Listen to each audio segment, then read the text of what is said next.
Hello everyone, this is Mark from Just Jeepsters, and today we're going to talk about something that's kind of unique. It isn't every day that you get safety, superiority, simplicity, and savings all in one package. But that's exactly what we've done here at Just Jeepsters, and we're going to talk about them with one of the most important items on your Jeep concerning safety, and that is your braking system.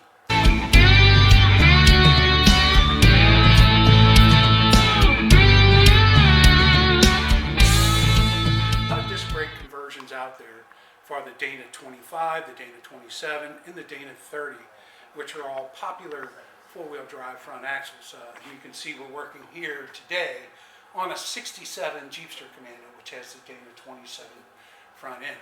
So the safety piece is really just in the basics of having disc brakes that stop by a rotor or by a caliper squeezing pads together versus a drum brake with springs and all kinds of things trying to push out and stop evenly, which is very hard to do no matter how well you've adjusted them.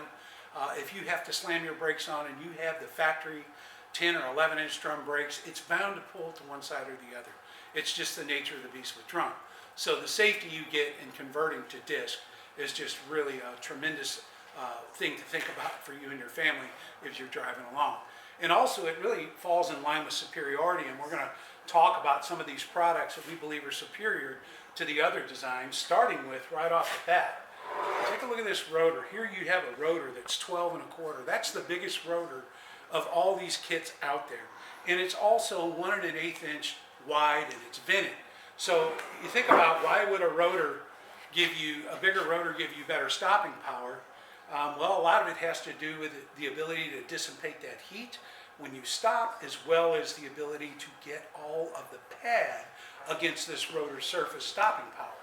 You take a look at the typical rotor and some of the other kits out there that are for sale. This rotor isn't even an inch thick. Yeah, it's vented, but just look at how thin that material is. And then the overall diameter of it is only 11 1/4, which is about an inch less. And plus, a lot of these, because of their diameter being small, they don't get all of the pad. And here you can see where there's a ridge actually worn in this pad because it did not get all of the pad, because the rotor wasn't big enough to work in conjunction with many of the calipers that are available out there, which we'll talk about these calipers next. And these are the three most common ones, starting with this one. This is a Suzuki Caliper. There are some kits out there that sell them. They're really small. You can see that caliper is very small. Not a lot of stopping power there.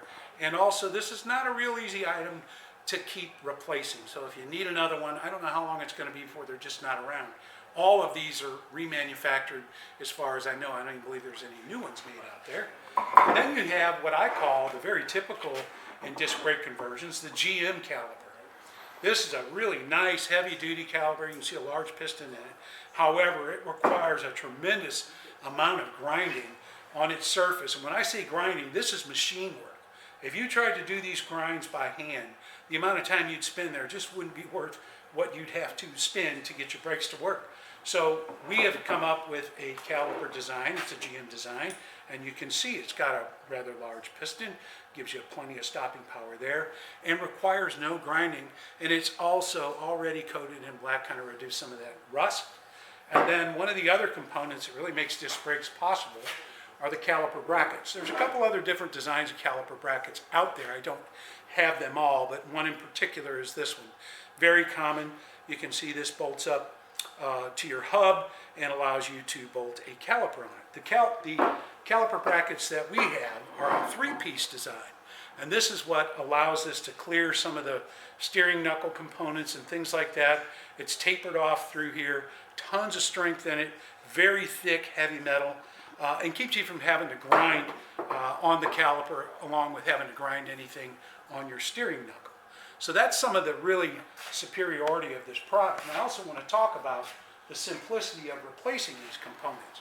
You can see this is a very typical disc brake pad. You can buy this, you can buy this brake line, you can buy them at your local auto parts store, and these are the most common items that are going to wear out. Your pads, your lines, and occasionally you might need to replace a caliper. They're all very easy to obtain. And then the last piece we want to talk about is just the savings of this kit. Most kits out there on the market today will run you about $750, some as high as $800. Some have free shipping, but a lot of them don't, and they're heavy and they're expensive to ship. The kit that we built, using all our superior components, providing you excellent safety, simplicity to install. You can put this rotor right on over your hub. You don't have to disassemble a lot of components. Very easy, and it's a great savings at $599, which includes shipping. If you're interested in this product, give us a call. You can contact us via email. You can go to our website. These parts are on there available for purchase. Thank you for looking, and we appreciate your business.